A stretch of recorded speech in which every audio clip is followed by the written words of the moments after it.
皆さんこんにちは。ファッションデザイナーのゆみです。今日はほぼ独学の私がどのようにしてファッションデザイナーになったのかを皆さんにお話ししていきたいと思います。ファッションデザイナーを目指している方、憧れている方、興味のある方への参考になればと思い、この動画を作ることにしました。ではまず最初に、一括りにファッションデザイナーと言いましてもいろいろなタイプのファッションデザイナーが存在しますので、私が思いつく限りで紹介していきたいと思います。ではまず1番、企業デザイナー。こちらは既製品や大量生産量産トレンドの世界ですね。そして2番はコスチュームデザイナーさんや舞台ショーのデザイナーさん。こちらはフリーランスもありますし、企業に入ってデザイナーになるパターンもあります。そして3番、フリーランスのデザイナー。こちらは企業案件、ODM、OEM、舞台衣装、コスチューム、オーダーメイドなどいろいろな形があります。そして4番はオリジナルブランド。アーティストや作家型で、商品は極小ロットや一点物または既製品型もありますし、オーダーメイド型もあります。5番はインフルエンサー。こちらは最近出てきたタイプのファッションデザイナーで、既製品を作るパターンもありますし、企業案件、作家、アーティスト型など様々なタイプがあります。私はこの表の中でいうところの4番のオリジナルブランドにあたりますが、以前は3番のフリーランスのデザイナーもやっていました。また冒頭でお話ししましたが、デザインやパターン、構成など全ての工程の技術がありますが、私はほぼ独学で習得しました。今日は私自身の経験をもとにしたお話になりますので、この動画はオリジナルブランドを作りたい方、フリーランスのデザイナーになりたい方へ向けての動画になります。では私がファッションデザイナーになるまでの流れを時系列とともに紹介していきます。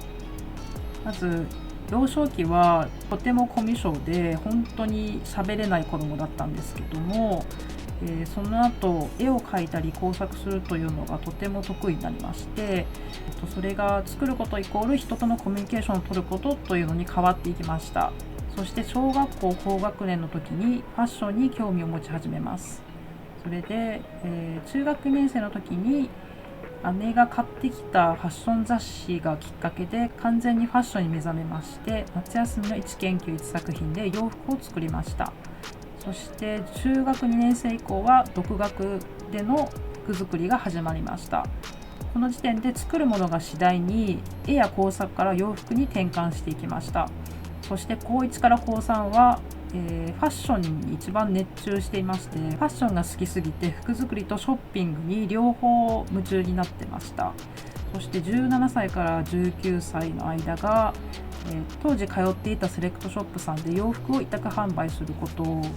になりまして、高校生の時から自分で作ったものを売り始めました。そして19歳の時に一度アパレルの会社に就職するんですが、10ヶ月ぐらいでちょっと精神病みまして、もうすぐ会社辞めて、フリーターになります。その時に会社や企業などの組織に入るということ自体が自分に向いていないことを確信しました。そしてそのフリーター時代にイベント出店で知り合った友人とオンライン限定のブランド運営を始めます。その当時ではオンラインで物を販売するというのはとても珍しいことでした。そして24歳の時にその友達とやっていたブランドの中にオリジナルブランドを設立しまして、そのブランドを持って独立してフリーランスになりました。その後長年そのブランドを運営していたのですが、昨年にそのブランドを一旦終了しまして、現在は新ブランドを準備中です。ちなみに私が運営していたブランドは受注生産型で極小ロット、そして完全国内生産というスタイルでやっていました。このブランド立ち上げ当初は構成などの工程全てを自分で行っていたのですが、後半は自分でデザインをしてパターンを起こして、その後は縫製は外注していました。ここで私の過去を語る上での重要なポイントを5つ挙げていきたいと思います。まず1個目は幼少期にきっかけがあったこと、そして2つ目は独学で学んだこと、そして3番目はデザイナーを目指し始めた頃にすでに自分のデザインを客観視できていたこと、そして4番は高校生の頃から服を売り始めていたこと、そして5番は時代を味方につけたことです。ではそれぞれのパートを詳しくお話していきたいと思います。では1番の幼少期コミュ障だったこと。これは私は生まれつきとても人とコミュニケーションを取るのが苦手で、本当にすごいシャイな子供でした。それで、物心ついた時から絵を描いたり物を作ったりするのがとても得意で、その作ったものを通して人と会話を進めていました。作ったものがあると誰かが話しかけてくれて、それをもとに会話が生まれる、そういう感じでした。ですので私にとっては作ることっていうのが生きていくために必要不可欠であったっていうことと、作ることがすごくシャイで自分の気持ちを伝えられないとか、そういう苦しみから解放してくれる唯一のツールでした。それが結果的にモチベーションだったりとか強いパッションにつながっていきました。それでは2番の独学で学んだこと。これを聞いたら皆さん不公平に思うかもしれないんですけども、私の母は縫製の技術者ですが、私は服作りを始めた当初から独学を余儀なくされます。私はファッションに興味を持ち始めて、中学2年生の時に夏休みの1研究1作品で洋服を作ったことがきっかけで、洋服作りを本格的にやってみようという決意をします。そして私が洋服を作り始めたその中学2年生の当初、母に洋服の作り方を教えてもらおうと思っていたのですが、姉から猛反対されまして、仕事の邪魔になるからダメみたいな感じで猛反対されて、もう独学するしかなくなっちゃいました。それでその時私が取った行動は、お小遣いで本を購入して、その本を見ながら縫製を独学するという道でした。その後大きな希望を膨らませてファッションの専門学校みたいな高校に進学したいんですけども、私が求めていたレベルが高かったということもあって学校に入学したものの、私が教えてほしい内容だったりとかレベルとはちょっと違っていて、すっごいそのギャップに苦しんでものすごいストレスを抱えました。私は今までの人生の中で高校時代が一番ファッションや服作りにのめり込んでいたっていうこともありまして、とにかく早くファッションデザイナーになりたかった、ファッションデザイナーになるチャンスをつかみたかった、もっと知識や技術を磨きたかった。でも学校は自分が求めているレベルの内容を学ばせてもらえないっていう、そこに大きなストレスを抱えていた私は、課題は家でやる、学校の授業は最初の10分教科書読んでそれで終わり、残りの時間は横を向いて座って友達とおしゃべりするか、友達の課題を手伝う。学校ではそんな感じでした。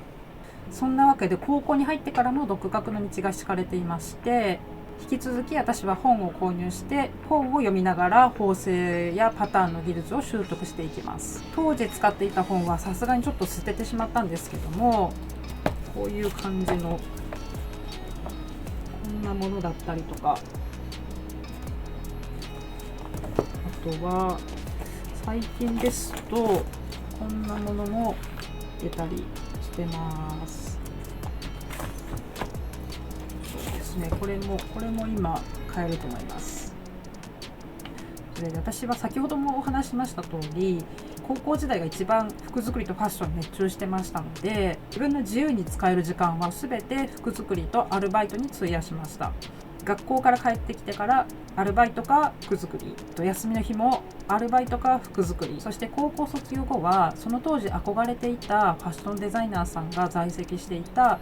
東京にある文化服装学院に進学すると決めていたのですが、進路を決めるときにちょっと家庭の事情で進学ができなくなってしまいまして、また私は独学の道を選択せざるを得なくなりました。長々とお話してきましたが、ポイント2をまとめるとこれどういうことか分かりますか？これ現代風に言うと、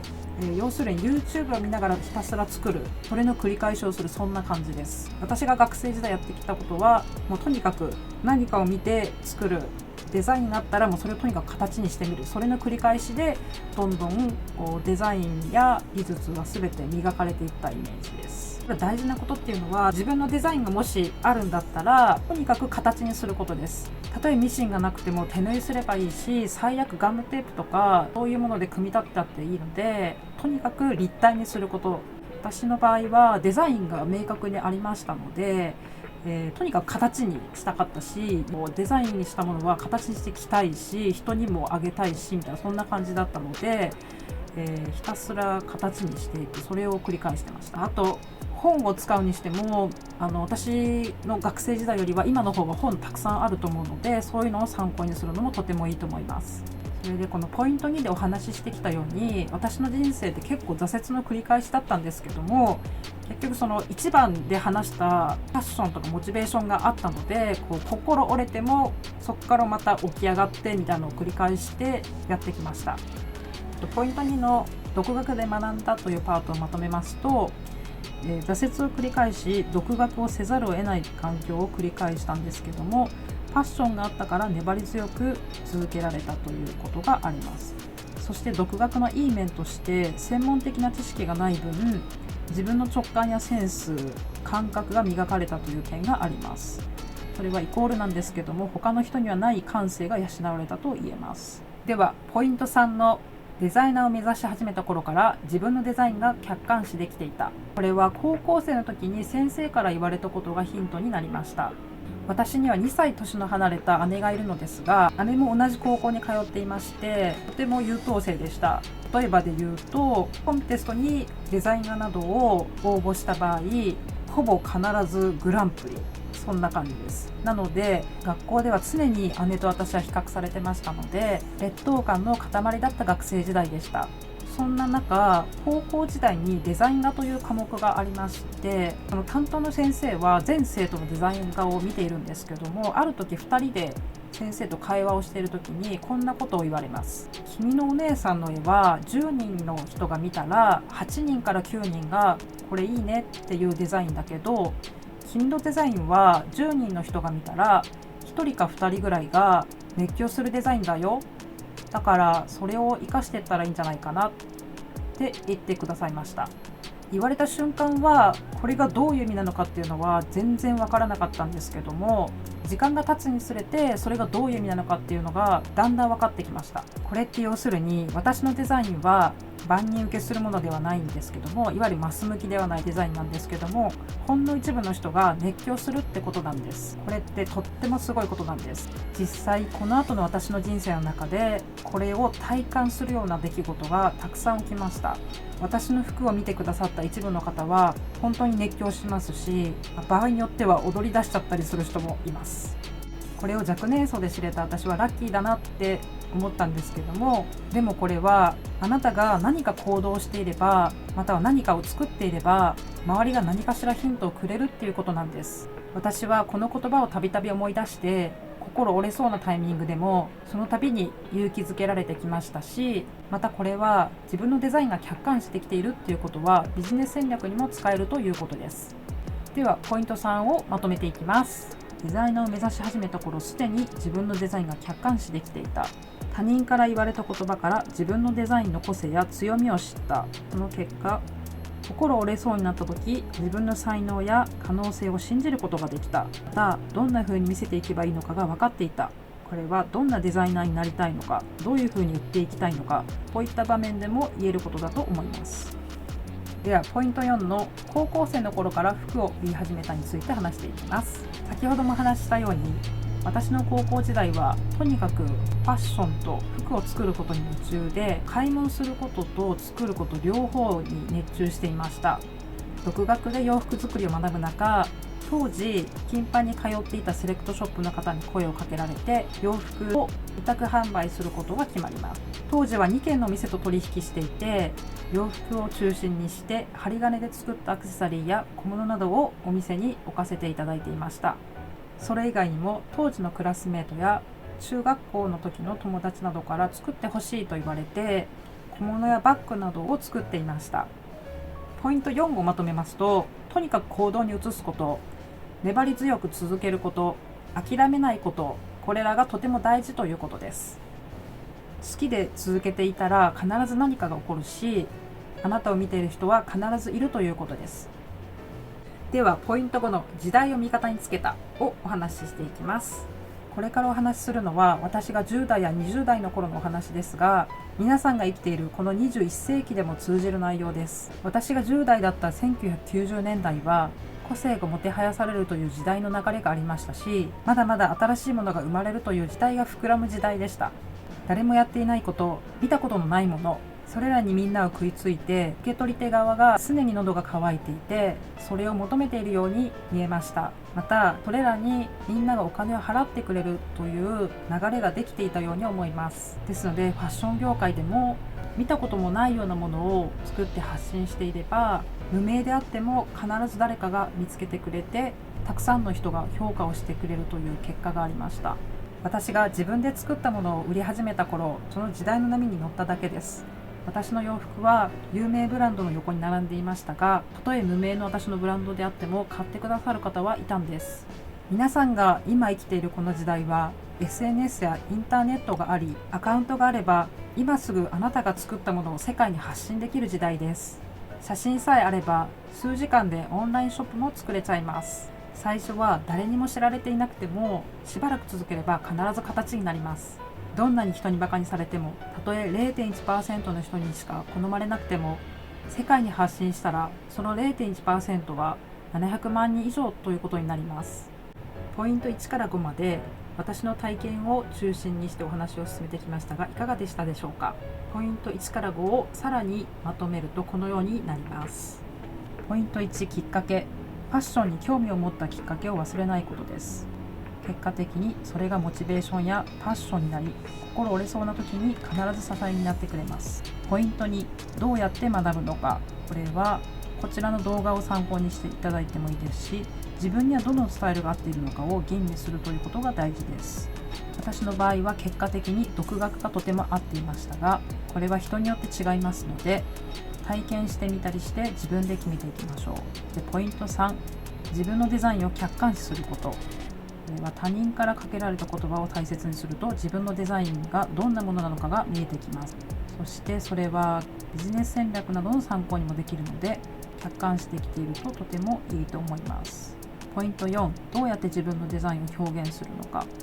これは既製品を売るのか、それ以外の方法でマネタイズするのかを吟味するということです。今は時代の転換期ですので、今後はファッションデザイナーといっても物を売らなくてもデザイナーという風にできるんじゃないかと思いましたので、こういう風に書きました。ポイント5、時代を味方につけること。これはその時々にあるトレンドのビジネスに乗るということです。今でしたら SNS を使った方法になります。私が思うにポイント3から5は連動していて、まずポイント5、時代を味方につけて、ポイント4、どうやって売るのか決めていく。またはポイント3、自分のデザインを客観視して、ポイント4、どうやって見せるのか、どうやって売るのか、また2番、どうやって学ぶのかを決めていくということです。それから基本的なことなので、このポイントの中には入れませんでしたが、行動に起こすということが一番大事なことになってきます。ですのでファッションデザイナーを目指している方は、この動画を見た後に必ず何か行動に移してください。この動画がファッションデザイナーやクリエイティブな仕事を目指している方の参考になればとても嬉しいです。それではまた次の動画でお会いしましょう。